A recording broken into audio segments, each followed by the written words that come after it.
பழைய காலத்தில் அயோத்தி என்ற அழகான ராஜ்யத்தில் அரசன் தசரதா ஆட்சி செய்தார். அரசன் தசரதன் மகன் பெற யாகம் செய்தார். அந்த யாகத்தின் பலனாக ராமா, லட்சுமணன், பரதன், சத்ருக்னன் பிறந்தனர். ராமர் வளர்ந்து வலிமையான நல்ல மனம் கொண்ட இளவரசராக ஆனார். உன் மனதில் உறுதியுடன். ஆம் குருவே. ராமர் சிவனின் வில்லை உடைத்து சீதா என்பவரை திருமணம் செய்தார். ராமர் 14 ஆண்டுகள் வனவாசம் செல்ல வேண்டியதாகியது. லங்கையின் அரக்க ராஜா ராவணா சீதையை கடத்திச் சென்றான். அப்போது ராமருக்கு உதவ வந்தார் ஹனுமான்.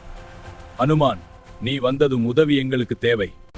ஹனுமான் கடலை தாண்டி லங்கைக்கு பாய்ந்தார்.